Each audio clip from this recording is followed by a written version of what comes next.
Welcome. I know we had a little bit of technical difficulties there. Welcome to this next little workshop we're going through. Today we are going through a lab called Cicada. Just a quick who am I, just in case you have never heard of me. My name's Old Mate. I'm Josh. I go by Old Mate, but yeah, I'm a sales engineer here at HackerBox. I run these workshops quite often, so yeah. So today we are going through a piece of content inside the dedicated labs. Now this is a machine, it's an offensive machine, but before we get into that, I just wanted to clarify and make sure that everyone is aware that what we're going through today is a practice lab built by Hack the Box. We are not exploiting a real machine, purely for training purposes. The lab itself today is a machine called Cicada. And it's a really fun, it's rated easy difficulty. However, you'll see it has quite a few steps for us to get anywhere and to actually get us to the point of compromise. And it's really fun because there's quite a bit of Active Directory enumeration with a series of different tools that are being used that I've used a whole bunch when I was pen testing. And we will be SMB enumerating, password spraying, whole bunch of other bits and pieces. So definitely should be a lot of fun. And if you are playing along, I definitely welcome you to spin up the box and get ready to go. The reason why I chose this lab is because, yeah, as I said before, it's Active Directory enumeration. I think it's a lot of fun. I think using some tools like CrackMapExec, although I think it's called NetExec now, these tools are really fun and useful. And we'll be, performing some password spraying. We'll be actually privilege escalating through a SE backup privilege. So we'll talk about that, understand exactly how that all looks. And then we will also be pass the hash attacking. Welcome to everyone who has just joined as well. You're more than welcome to be here.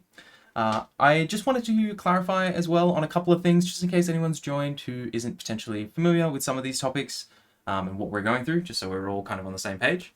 So Active Directory is a directory of files within directory of different things within Windows. It stores usernames, passwords, it stores computers, everything else. There's a bunch of different services and things that exist in there as well.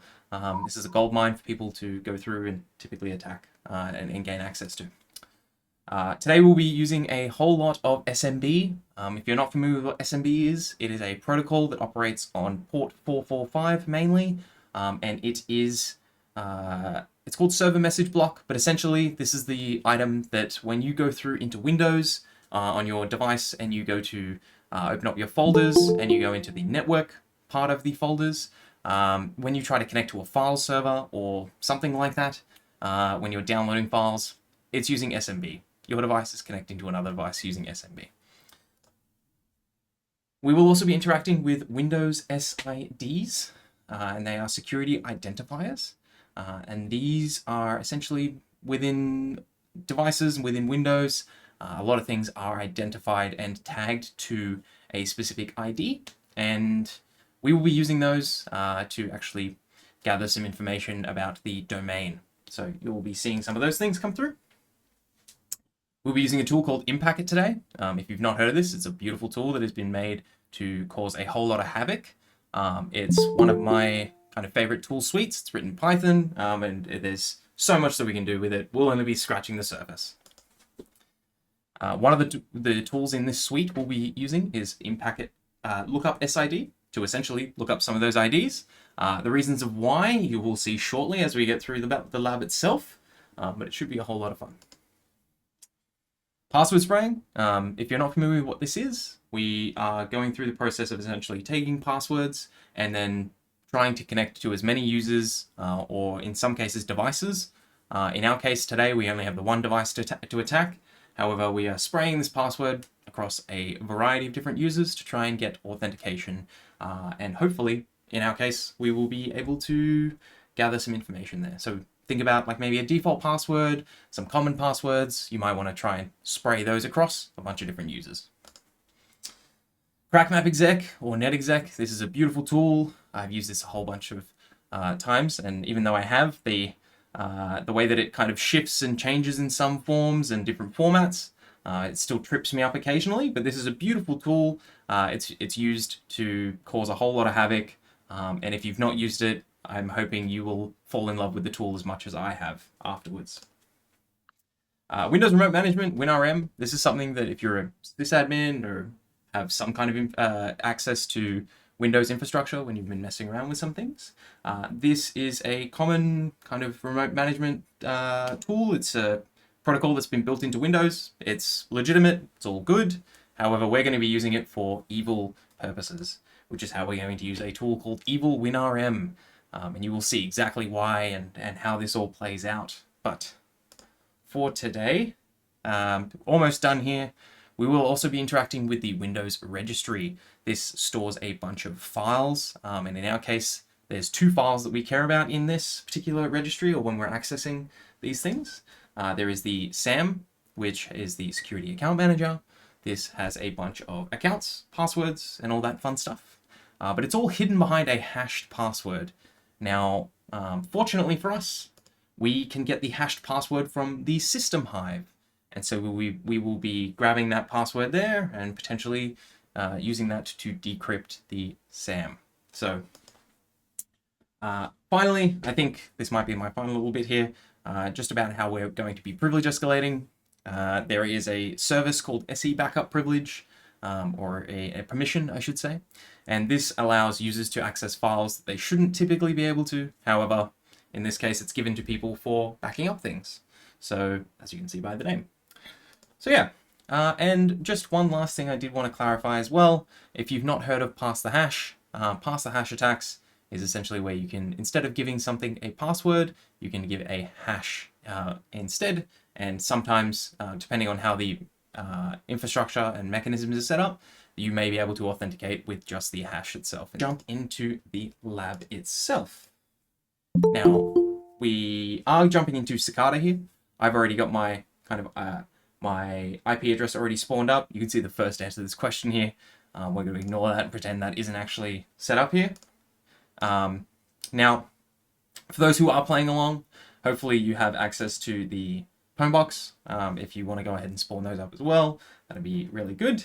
And then you want to get your target IP address here spawned as well. So I'm going to go ahead and I'm going to open up my home box just up in the top right here. And this is where we're going to be operating mostly out of. Now, during this kind of time period and during this workshop, what I'll do is I will actually have it set up in a way where I will show you what commands I'm entering and using, and I'll have them just kind of off to the side here. So in this little text document just here, I will be pasting the commands that I'm doing, so that way you're able to go ahead and see them. That way, when a command potentially goes through and actually ends up going past the screen, so you can't actually see it, you'll still be able to see exactly what has been pushed in and what has been entered. Now, I really like if these sessions are a bit more interactive. It's not just me talking here. So I would love to hear a little bit from you as we go through. Now, because I am going across 3 different platforms, it's going to be quite a task to be able to check all of them. But I would love to hear, whether you type it down or say, up to you. I would love to know if, what's the first thing that you would do if you came across a machine and you were trying to exploit it? Run nmap. Run nmap. Yeah, exactly. So nmap's a really awesome tool. We're going to be able to use that today. And we're going to use this to scan. So nmap is a network mapping tool. It's been around longer than I have. I believe it was released in the early 90s. So it has certainly been around a minute. And it allows you to do exactly what it describes itself as. It allows you to map a network. So nmap is the tool itself. And if you're not familiar with actually using the terminal, essentially where we're going ahead and we're jumping into the green little icon up here, opening up the terminal here, and now we're going to be essentially running commands in here to perform certain actions here. So nmap is going to be the tool we're using. And what I'm going to use is I'm going to then provide it a series of different flags or settings to be able to kind of configure the tool in a particular way. The first thing I'm going to do is, by default, there are a bunch of different ports that are available. There's 65,000. there's too many for us to really think about today. We can skip some of those for the moment. And what we can do is we can actually go ahead and set the setting of top ports. Now, what this is essentially going to do is going to tell Nmap that, hey, just do the top 1,000, the most popular ports that have come through, and we're going to go ahead and run that and just scan for those. If we, for this particular machine, because I know that this has we'll be able to find this, all of the ports that we need and all the ports that we care about, we can specifically specify for only 1,000 here. However, if you were doing another machine that you didn't really know, you may want to kind of scan for both. Scan for top 1,000 ports so you can actually get stuff and start working on things, and then you may want to go ahead and perform a much further scan, diving into more details here. So the first command that we're going to be running here, which I've just kind of got here, is we're going to be running nmap. We're going to be running the top ports and the IP address. Now, my IP address is going to be 149. Yours is going to be something different, or ending in 149, I should say. Yours is going to be something different. If you try to access mine, you will probably get an error saying that you don't have access because we're on different networks. Now, I'm going to run this scan here. This is just going to come back with a whole bunch of details, a bunch of different ports. Does anyone see any information just based on this first scan that maybe there's pointing them into a direction of what type of device this is, or any further information?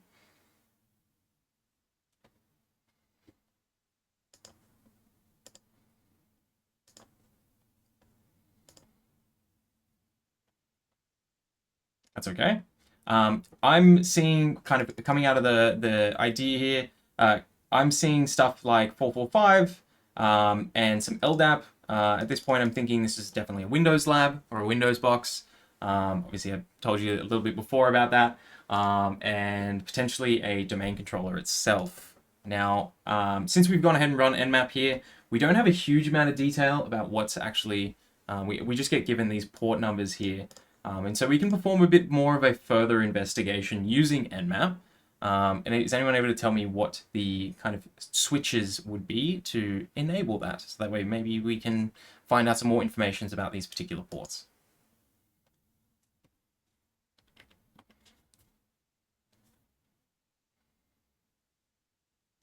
Tough crowd. That's okay. So what we can do is we can actually run, within nmap, there are a series of different commands that can be run. So if we do nmap-help, -h, this will give us some more information about what actual things can be run inside here. And the tool itself has a series of different script techniques and things that can be used to go ahead and enumerate more information on these ports. And so we can see some details here, such as -sc, which gives us a script scan and finds us information about some of those things that are potentially targeting a specific port. I like to use the -a command, which essentially runs enumeration for scripts and also enumerating versions. And we can see some of those examples just down here as that's actually being used. So I'm going to use -a here. Now, instead of providing all of the different ports, or instead of actually doing top 1,000 ports again, I'm just going to select a few of the ports here, and we can do 53, 88, 135, 139, 389. And I'm just typing these ones out, and we might as well put all of them in here. 268 and 3269. So that's just going ahead and specifying the specific ports that I want to go ahead and interact with. And then I'm going to also put in that same IP address as to what you would see as well. So I'm going to copy this in, and we'll just paste that in, pop in the IP address, which we have. It's 10.10.149 or 10.196. Sorry, 126. What? I'm struggling to say IP address at this point, but the IP address that finishes in 149. And so what this is going ahead, just to reiterate what this is doing, nmap is running as the tool. We're then using -a to run for different scripts and enumerate different versions. And it's not just checking everything, it's actually checking, only the ports that we've specified. So we've given about 8 different ports here, maybe it's 9, and then obviously our IP address or our target that we're interacting with. So hopefully this will come back with some more information, potentially a host name, and maybe from there we can go ahead and find out a few more details here. So this should take probably a few more seconds, and then we should be good to go. Once we end up getting a host name, what we are going to do is we are going to actually put in a host name into our host file. And what that will allow us to do is all of the commands that I'm going to go ahead and run, I can actually paste them into you, and then you'll be able to go ahead and execute them without actually changing the IP address. Or you can actually type them out directly as I have. So we will end up getting a host name here, and then we'll be modifying that. Hopefully this should come through shortly.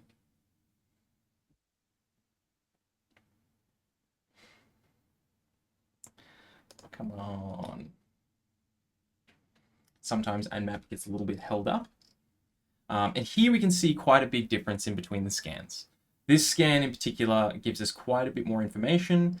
We can see some, it's kind of expanding and giving us some more details here about what it's found within these different ports. We can see we have a hostname here that I'm going to use as cicada.htb. We can also see some mentions of it being a DC, which we kind of established from all of the ports that were available here.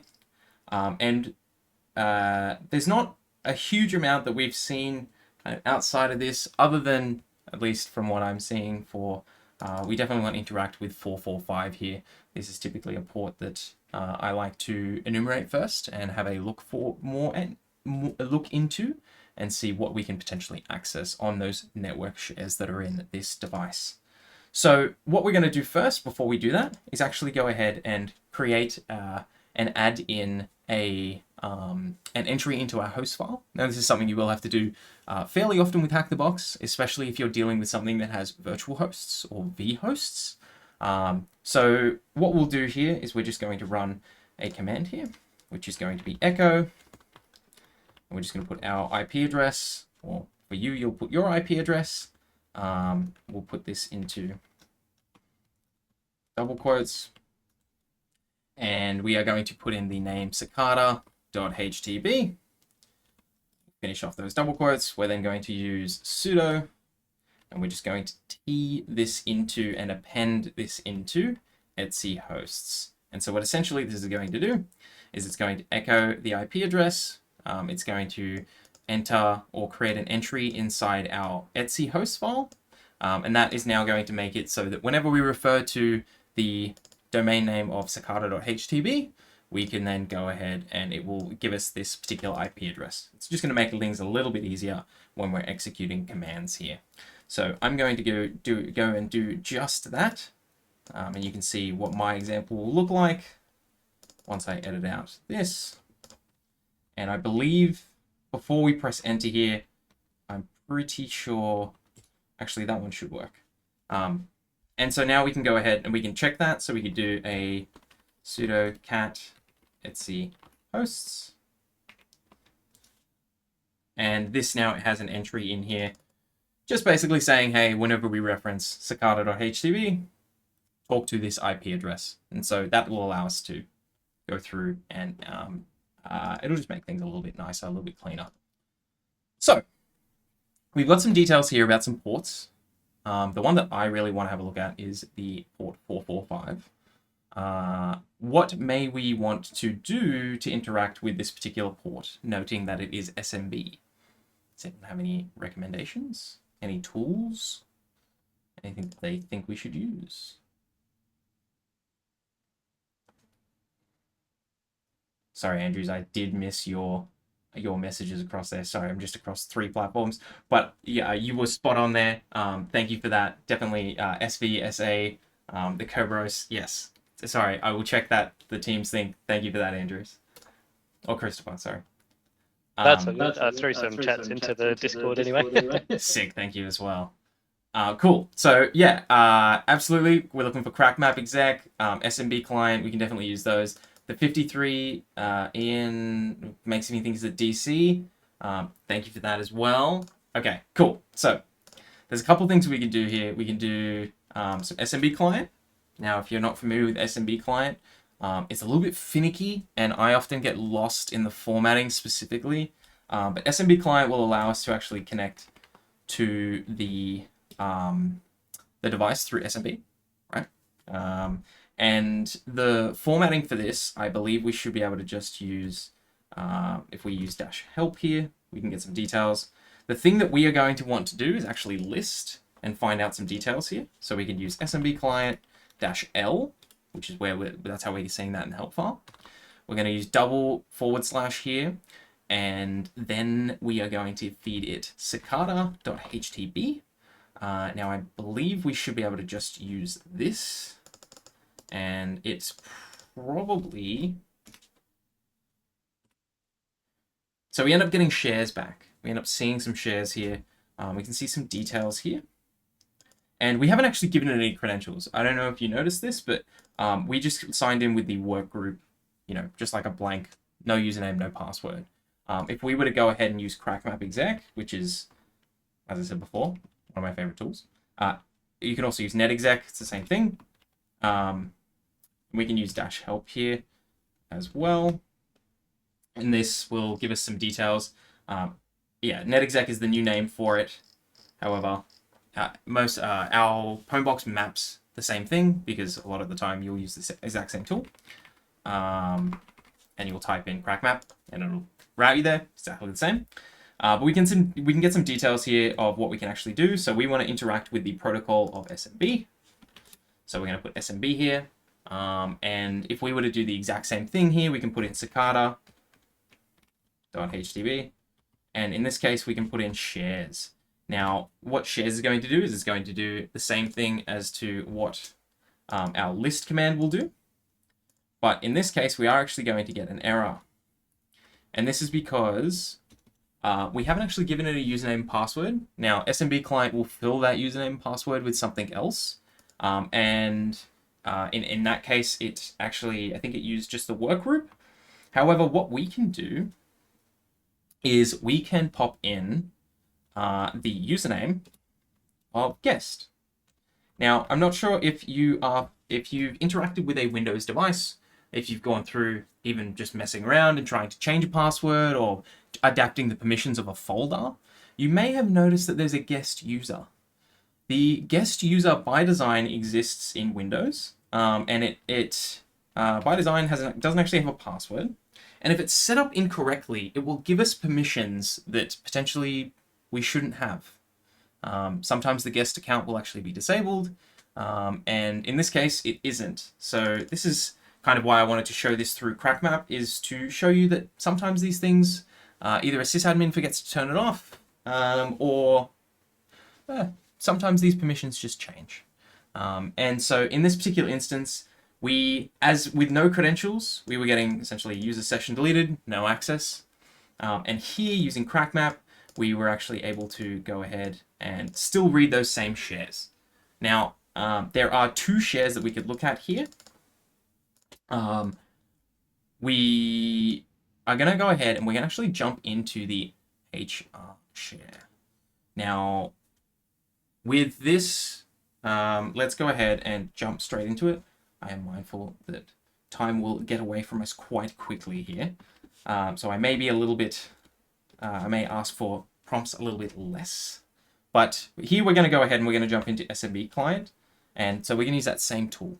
Now we're going to actually connect to the device. Instead of a listing, as we did before, where we gather these details, we're going to actually connect to the share itself. So this is the exact same thing as if you were to open up your file structure, select network, select this device, and connect in that way. And when it prompts for your username and password, you put guest and no password. So it'll give you the exact same kind of idea. Now we're going to access the HR share. So we're going to put in Cicada. Let me type it out here. It's SMB client cicada.htb. And we're going to put in HR as the connection. Cicada.htb/HR. And we are going to get in here and we can list. And we can see a file called notice from HR. Now, in case anyone wasn't aware, ls is listing current files or directory. Notice from HR, we can see this file here. Now, we can run help here and try and figure out exactly how to go ahead and grab this file. And if we see here, we have a get functionality. So if within SMB client, we can get this file. Now, it's a little bit finicky. To actually grab this file, we are going to use get with some double quotes, just so we can go ahead and download that. Get double quotes. And then we're going to exit out. So that way we can go back to our original file or original device and connect in and actually interact with this file. So let's go ahead and let's cat this file, cat notice from HR. And can anyone tell me, or does anyone see anything here that is of interest?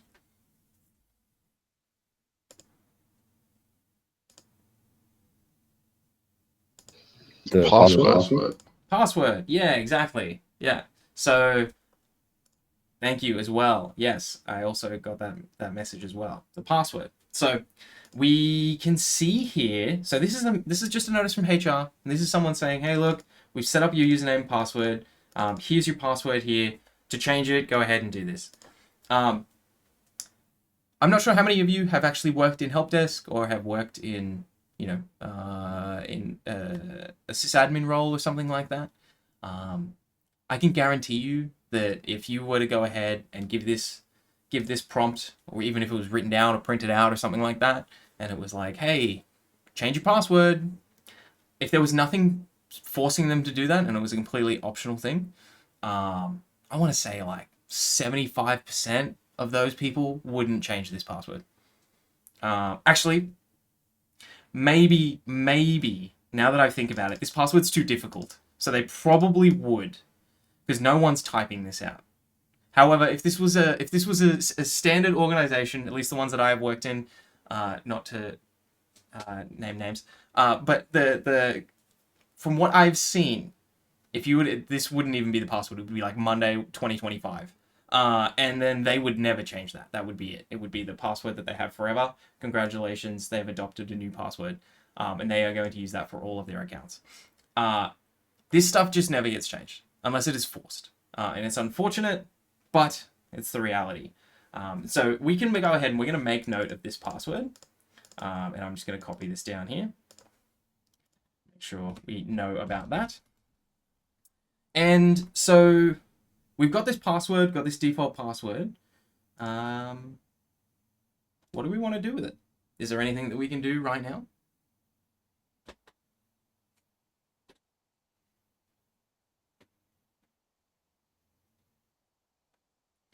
We probably want to try and find some usernames. Now, I've run this.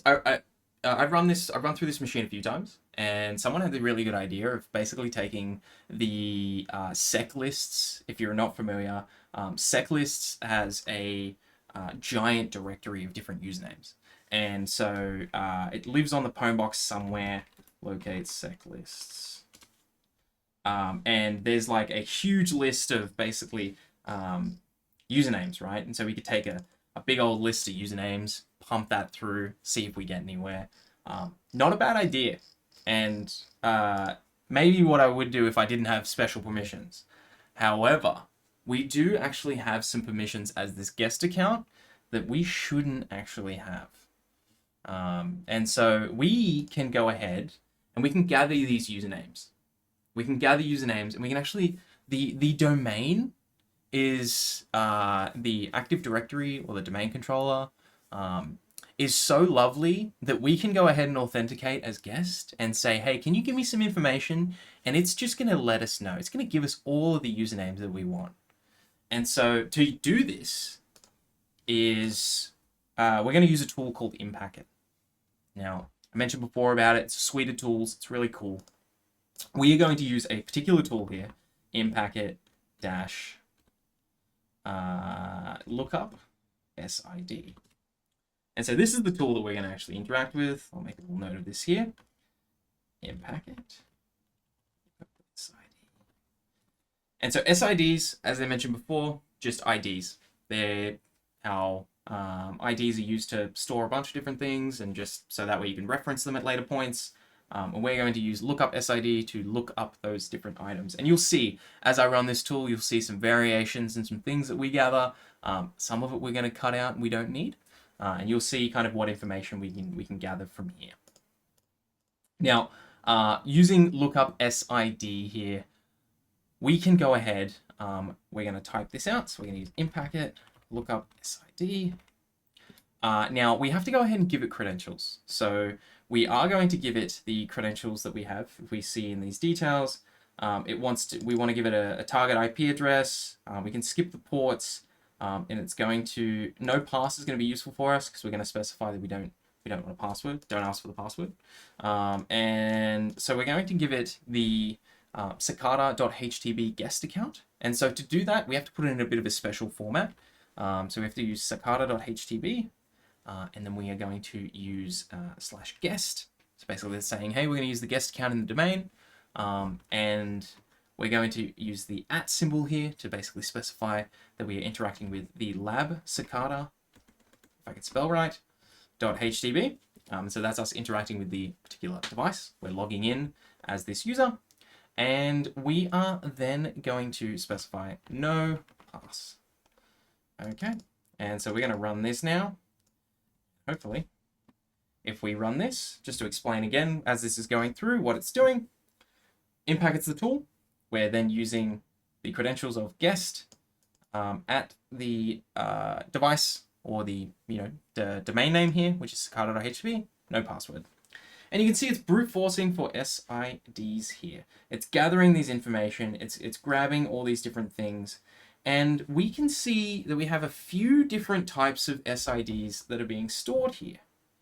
We can see that we have some groups, we have aliases, we have some users. Now, we really only want the users. How can we go about cutting or removing the rest of the stuff that is there? Maybe we want to use a couple of Linux tools. Does anyone have any ideas to what we could use to slim this list down and make it a little bit nicer for us? We can grep, absolutely. Very good point. I would absolutely be grepping. And we can go ahead and start with that. So let's go ahead and we'll take that exact same command that we have. We're going to pipe this into grep. Grep is a really awesome tool if you've not heard of this before. Phenomenal tool. And it'll allow you to basically search for different lines or something within these different lines here. And so we're going to search for the SID type user, which is what we're after. That's going to be our usernames. And so we're going to grep for that. And I'll just make sure to copy this in case anyone was trying to type this all out. And so here, when we run this is going to now specifically only give us the SIDs.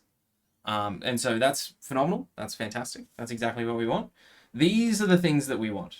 Now, the problem with this right now is that we really only want some of the details in here. We just want these usernames. Now, we could go through and copy these out, write them out, type them out. We could do that. I'm lazy.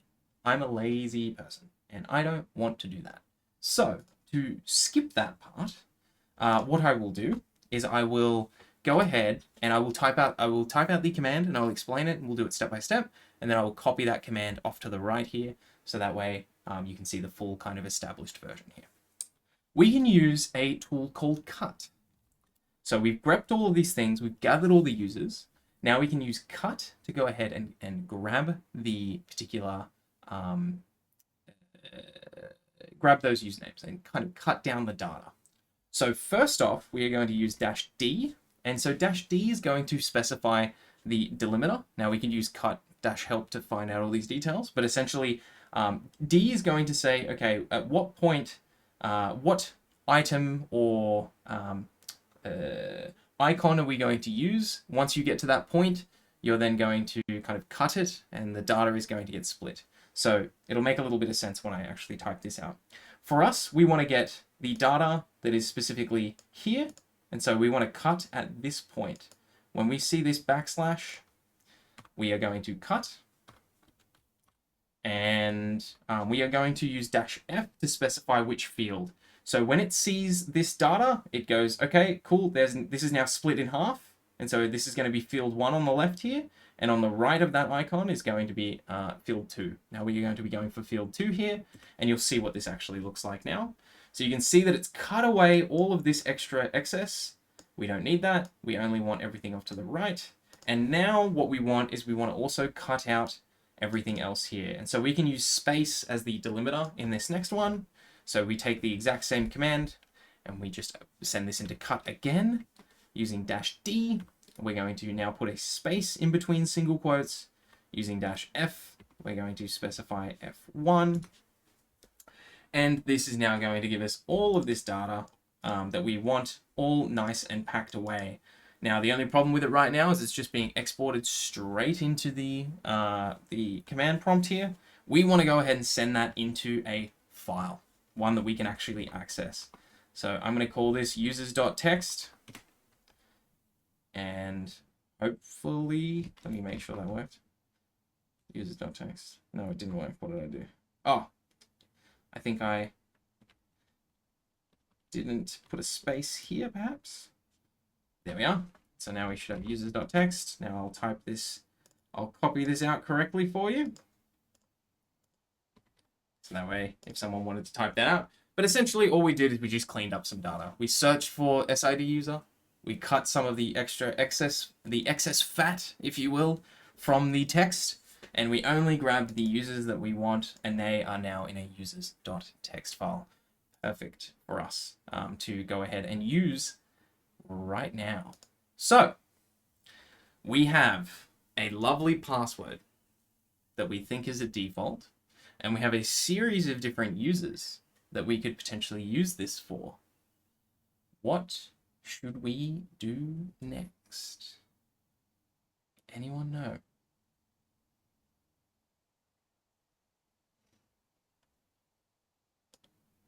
I see someone typing.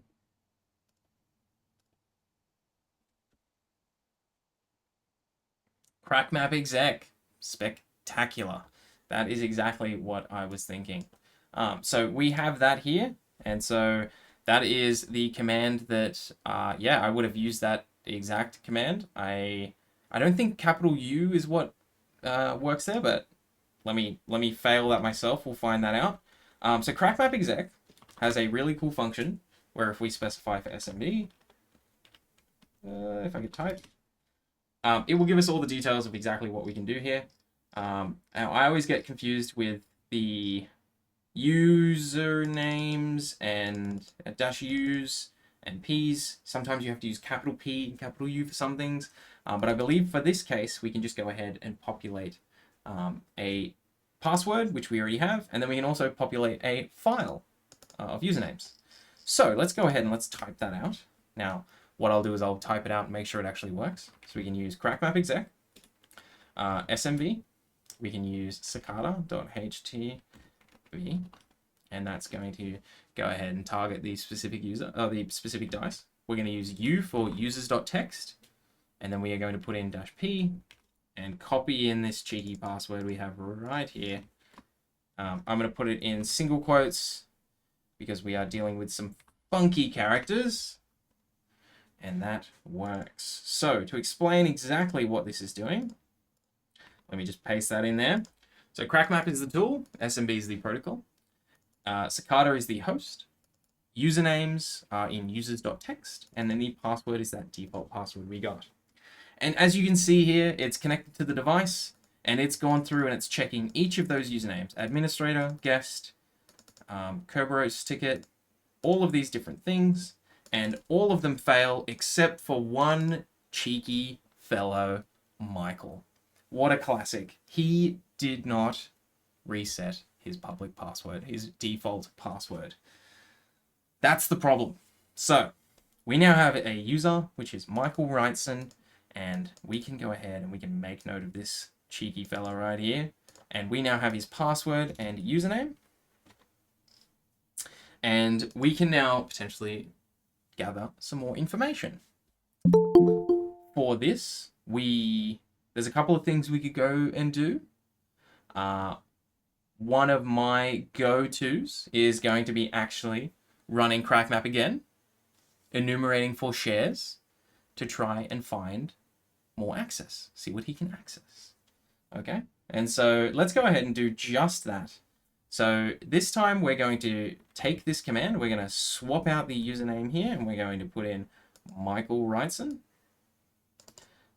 the absolute mad lad who left his password as default. And I'm going to specify it for shares.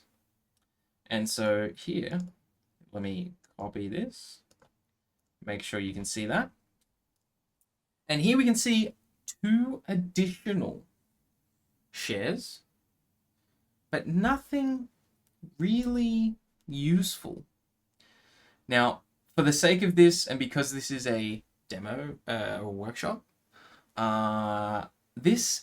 we could investigate these things, but I'm going to tell you it's a rabbit hole. Does anyone have any other ideas what we could do with these credentials?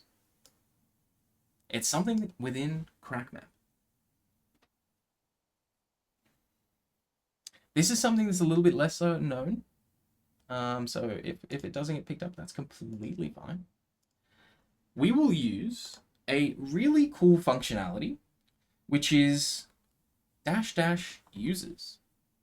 And so what this does is it enumerates the domain and it gathers information about a couple of different fields. So let's go ahead and let's run this. Let's see what it does. Now, can anyone see on the screen something that is not good? Something maybe raising suspicion? The description?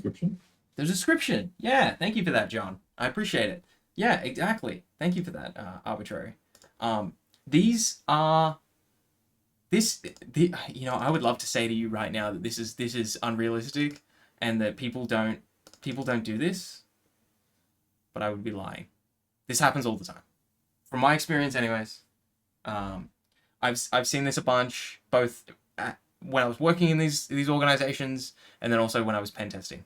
This kind of thing happens. You think about it from the sysadmin perspective, or as an analyst, or sorry, not an analyst, a help desk position. If someone is being super annoying and potentially I'm going to call someone, let's call them Bob, right? Bob calls up every week and he says, "Hey, help desk, I forgot my password." And you go, "No worries, Bob, I'll reset that for you." And then you reset them, and then Bob calls up next week, "Hey, I forgot my password." "Okay, that's cool, Bob, I got you. I'll reset that." Now 3 more weeks go by and it happens every week. And then at that point, you get frustrated and you're like, "You know what, Bob? I'm just going to write your password down so I don't have to keep resetting it." This stuff happens. This stuff happens from that perspective. It also happens, I've seen this a whole bunch with service accounts. People will create a service account and instead of writing down the password somewhere, they put it in the description field. It happens all the time. And this is just a clear example of that. So we now have another password here, which just in case I forget my password, thank you for that, David. We now have another set of usernames and passwords. So we're going to do the exact thing we just did then, where we gathered some more information.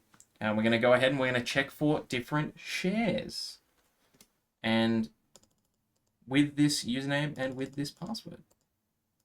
So let's go ahead and execute this exact same command here, just with the new credentials of David, because he has been so kind as to give us the username and password here of his account. And so I will just paste this out, and then I will paste it into this text box. And does anyone see some new shares that we haven't had access to previously?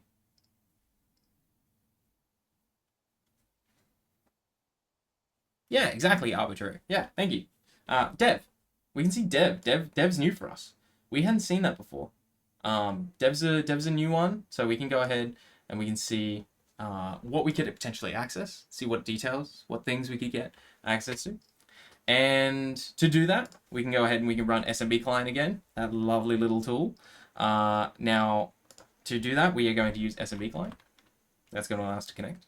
We're going to put in double slashes here. We're going to put in cicada.htb. Now, if you haven't put cicada.htb, you'll be putting in your IP address here. Okay, just in case. If you haven't set up that Etsy hosts binding there to allow the DNS to connect, you'll be using your IP address just there. However, we'll be connecting to dev, and we're going to put in capital U. I believe the formatting here, SMB, is always a very tedious thing for me to actually configure and work with. But we should be using something that looks like this. We can use the help command here. Wait, did that let me connect just as a regular user? No, okay. Lets you connect, but doesn't actually list. I was going to be very confused there.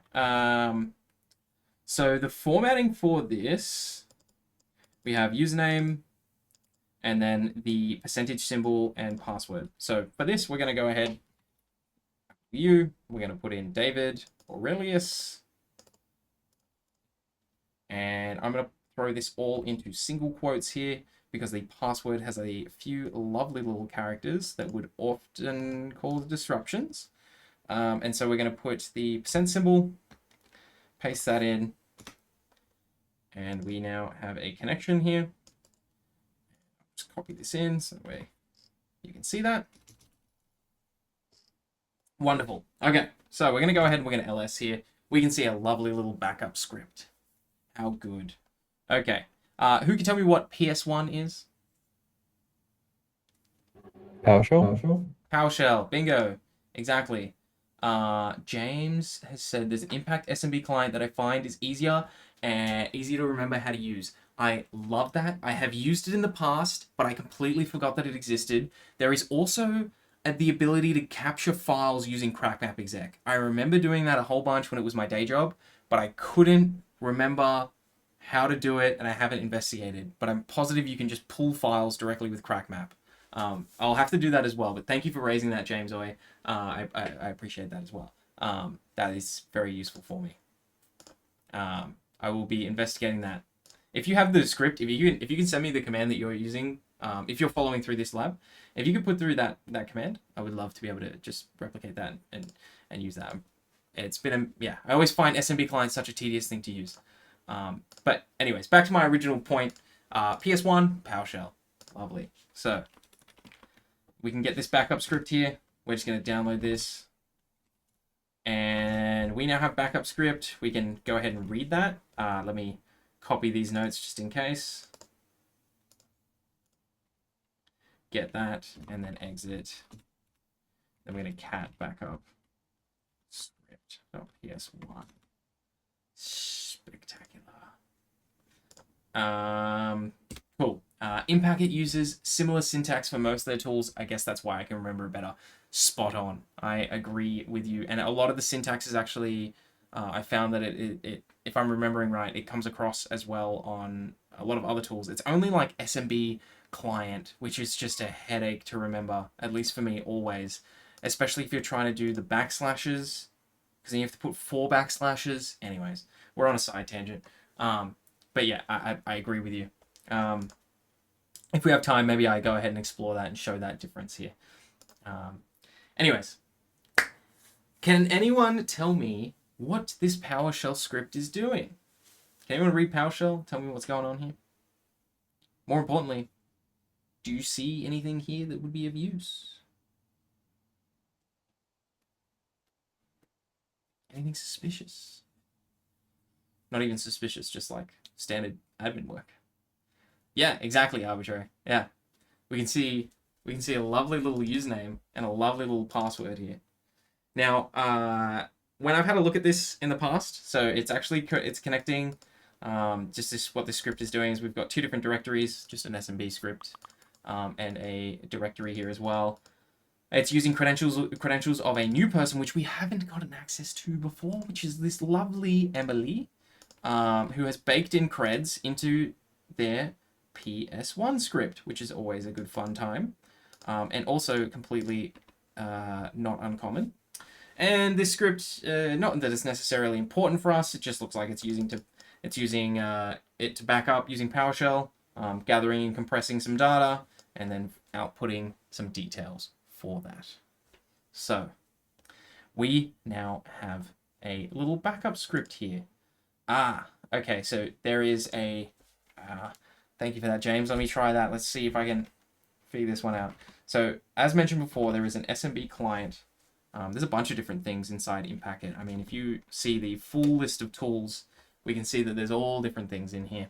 Some of my favorites used to be SMB Relay, wherever that is, InPacket Relay X, if I can find it.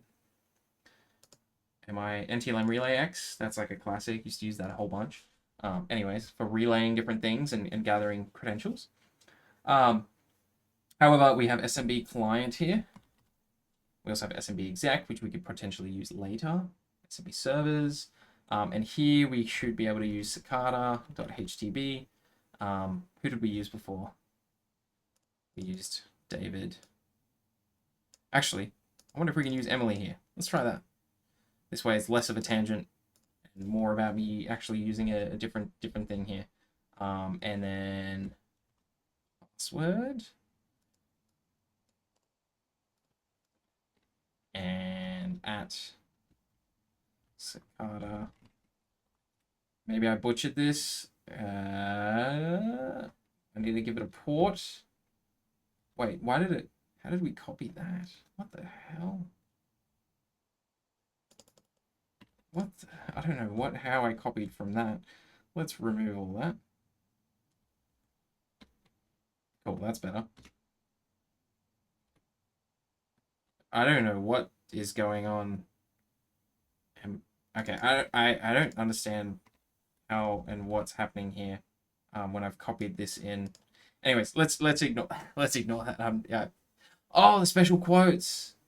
Very valid. Why? This is so weird. What a weird interaction. Cool. Okay. There must be like some terminal thing shenanigans that's happening here to be able to pull. So I didn't press enter to get that. This just kind of came through afterwards. I haven't given it a Cicada.htb. Cool. Oh wow. Okay, so that's really fun. I didn't know that. Oh, I haven't used this in a hot minute. I mean, I definitely used it back in the day. So to explain, kind of went on a little tangent here, but alas, here we are. This is just us connecting to the share using InPacket as the SMB client instead. However, we are going to jump back into, and I'm going to actually go ahead and exit out of this one. I'm going to go back to my good old trusty crack map, and we're going to enumerate again to see if we have access as this new lovely user of Emily Oscars. And let's see if we go ahead and run this. See if we get anything new and fun. Emily Oscars. And give me your password. Now, a lot of, at least when I was pen testing, a lot of what we would do was actually a lot of this enumeration, find a user, see what access they have, see what SMB shares they get access, rinse and repeat. So this is definitely something that I got very familiar with the tool here. Now, is anyone seeing anything here that is different between the other credentials that we had that we now have with this one, with Emily's credentials? Emily's a local admin. Admin, exactly. Yeah, Emily's got access to stuff that the other users didn't have access. So we can see this through our permissions check, through CrackMap. Thank you both. And we have, more importantly, the juicy detail here of read write on C. This is a beautiful little note here. We can actually go ahead and we can connect to this device and cause a bit of havoc. And to do that, what we are going to do is, now there's all different tools that allow you to do this. So many different tools. You can connect via all these different thingamajigs. I mentioned before in the little slideshow, or the PowerPoint slideshow, I don't know, whatever we call it, and exactly what you've just mentioned there as well. There is that we're going to use evil WinRM. Thank you for that, arbitrary. We're going to use evil WinRM. So to do that, let's go ahead and jump in. Evil WinRM. And this tool is another really awesome tool. Once again, WinRM itself isn't inherently bad. It's a useful thing. It's used for remote management. We are going to use it for evil, and to do that, this tool is super useful. So it works quite simply. We're going to use the -u here to specify the user of the lovely Emily here. We're then going to put in the password. I'm going to put this all in single quotes, of course, because of the escaping of passwords. We need to do that. Otherwise, it'll cause us a whole lot of fun. And we are then going to go ahead and use the IP, or in our case, we're just going to use -i and then specify cicada.htb. Pop this in. Copy this off to the side here, where everyone else can follow along. And now we have access to the device, which is very exciting. We can print out a who am I? Who am I? If I could type. We can see we're Emily, we're logged in, we have access, we can run a little help command. Evil WinRM will have a bunch of different fun tools inside its catalog as well, and some stuff that we will be using shortly. Now, at this point, we can get the user flag. So, let's go ahead and let's jump into, it's typically going to be in the desktop. So all I'm doing is just seeding into the desktop here, and we can cat that user.text. Now, for those who are playing along at home, just copy this in, paste that into you, in case you hadn't already gotten there. Now, if you're playing on a system, or your enterprise is set up where the lab itself requires you to answer the guided mode questions, I will go ahead and just pop back over here. We will answer these together, and then once we get up to the root user, then we'll jump back in, or we are almost complete. We only have a couple more things to go ahead and do. However, the first question, what is the name of the non-default SMB share? HR. We already saw that revealed here. Unfortunately, I couldn't hide that one in. The user, that is correct. The paste that I have given you, good point, arbitrary. Thank you for that. The user flags on some of these labs are actually cycled and are generated separately. So your one won't work. I apologize. When I have copied that into you, it won't work. You'll have to actually do this lab yourself to get it. You won't be able to get 3 points here. So the name of the file share, which was found, this one, I believe we were all kind of following this across, is the notice from HR. Which user account is still using the default password? Who can tell me which one? Who's doing that? You've never used BSAL. I never used to use Impacket lookup SID, but now you have, potentially, I'm guessing. Hopefully. Great way to add a TTP I used to find stuff on PowerView and Bloodhound. Exactly. So PowerView and Bloodhound will be able to generate these things as well. And Bloodhound is such a beautiful tool, and so is PowerView. So there's always these new things and new ways to find some of these details. But thank you for sharing that. What I'll do is I will, since we all kind of did follow this along, I'll just kind of share these in case anyone hadn't found these. So, and then we just have the user flag that we are up to now. And once again, those are cycled. So you will have to get your own user flag here.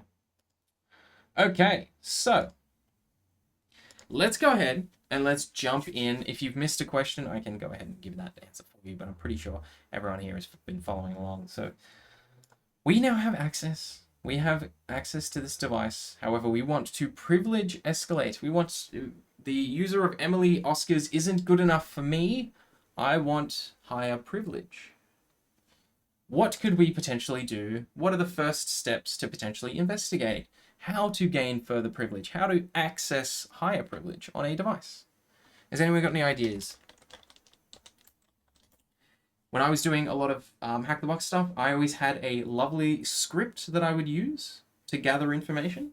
However, we don't need it for this, as it is excessive, but there is a really cool tool called WinPeas and LinPeas. I will copy these out. This is just a little side note. I love going on little tangents. We have... Oh no, I'm getting caught in captchas.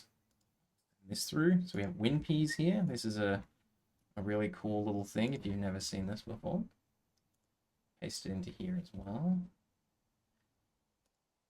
If you've never seen that, we don't need it for this case, but you could.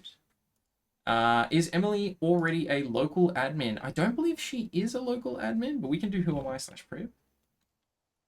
/priv. Don't believe she's a local admin. If she was, that'd be really handy, because then we'd be able to just go ahead and cd into administrators. Administrator? Wait, can we? Can we read the file? Desktop? Cat root? No permission. Okay, so we can't actually cat the root file here. So it looks like there is something protecting us there. We have to actually become the administrator. But whoami/priv, we tried whoami/groups. That's always a classic. You always want to figure out exactly what kind of groups and what access we've got here, especially if you're looking to see what domain access you have. Now, for us, what we are going to want to go ahead and do is we are going to run a little whoami/priv. And in here, we do see something, hopefully, for those who were paying attention. Does anyone see the privilege name that stuck out that I mentioned in the slide deck? The backup privilege? Mm-hmm. Thank you for that, John. I appreciate it. Backup privilege, backup operator. Yes, very, very, very true. Backup privilege. Now, for those who wanted to actually research this, you can go ahead and search up exactly what this privilege means.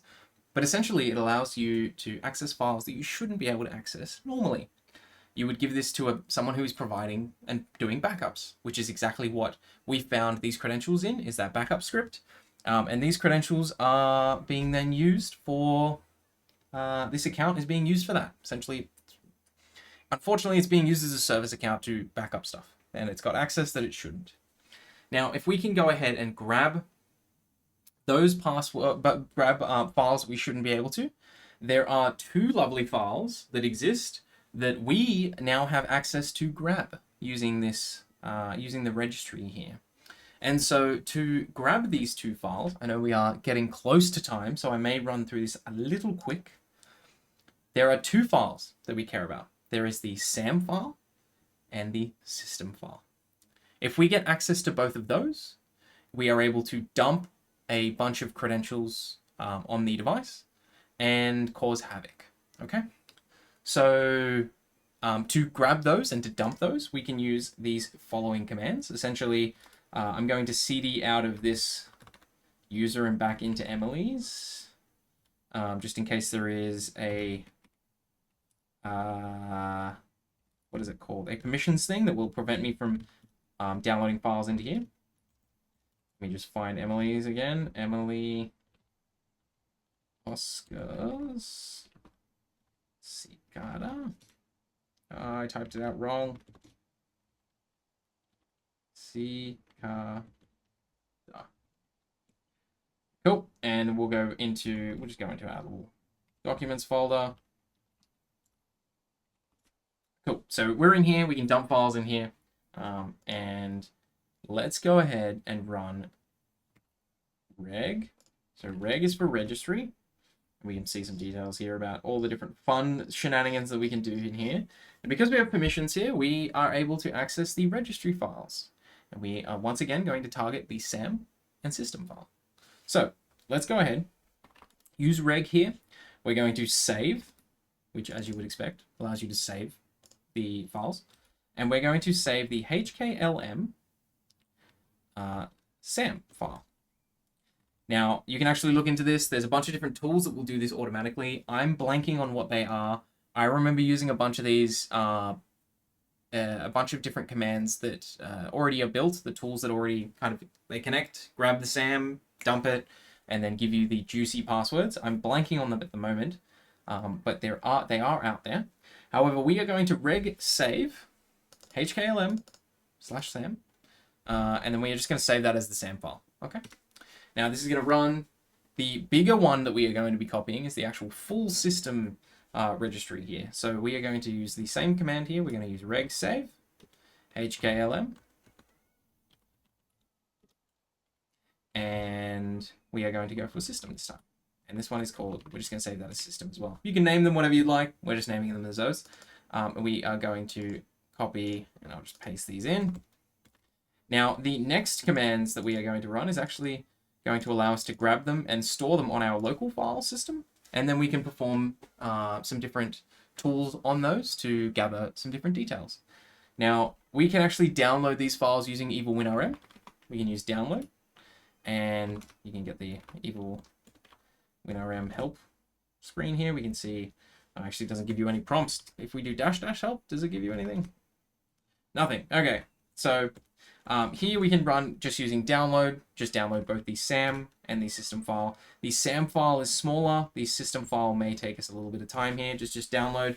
And these are both going through and just grabbing them, taking them from the host that we are on here right now, and then grabbing them onto our host. And that way we can use them and manipulate them. So, once we get these, once they have fully downloaded, there is another in-packet script that we can use to go ahead and actually dump some of the juicy details that we are after. And then we'll be able to go ahead and connect back to this device as an admin and succeeded. So let's go ahead and we'll just wait a second here for this to finally download. If anyone has any questions so far of what we've actually gone through so far, please feel free to ask. I'm more than happy to hopefully answer those.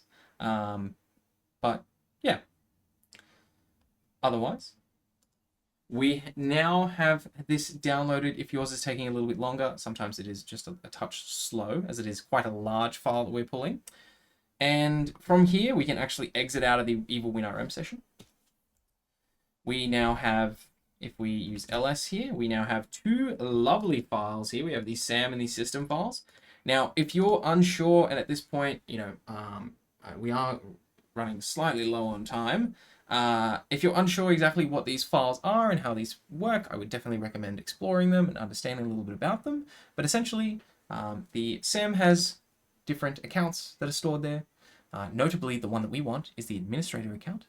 And it also, they're all kind of hashed and hidden and hard to be able to actually access unless you have a password. And for us, the lovely password exists inside the system file. So for us, being able to download with the permissions of Emily, being able to download both of these files allows us to cause havoc. Now, we can use another tool here by in-packet. As I mentioned before, this one is called secrets dump. And we run a little help function here. This one is what we're going to be using to actually gather the details here.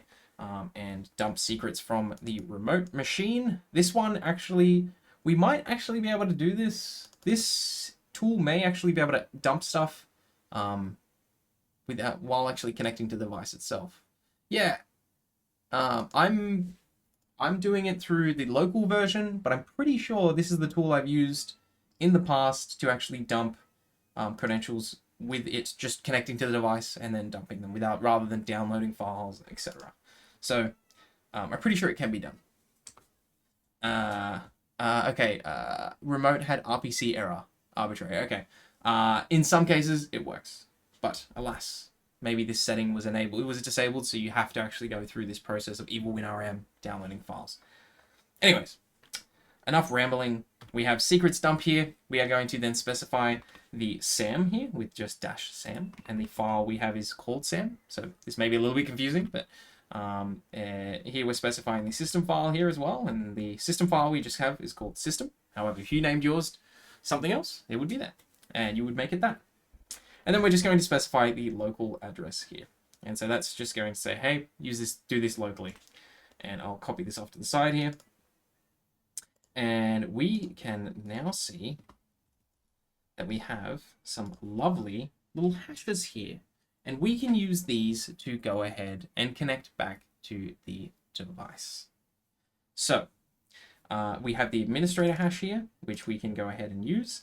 Now, the only part of the hash that we need here is just this second half here. We're after the NTLM hash here, which is the this second part here. And we're going to grab that. Now, for us, we can use EvilWinRM. we're going to connect back to this device. Instead, now we're going to use user as administrator. And we are going to use -H as the hash. And I'm just going to copy this little second part of the hash here. And now we can specify with -I the cicada.htb. Now we have access as the administrator, and we can now go ahead and cause havoc. In our case, what we really only ever need to do is actually just grab the desktop flag folder here, which is the root flag. Now, let me copy in that original command in case anyone was trying to paste this through. The hash itself will change. The hash itself of the either WinRM or the administrator, that will stay the same, but the actual hashes within the root flag and user flag will be different here. So, yeah, that's us solving Cicada. Hopefully you enjoyed that. Hopefully you enjoyed kind of interacting, and thank you so much for those who gave me responses, typed out messages, even came off mic. If you have potentially any questions, feel free to ask.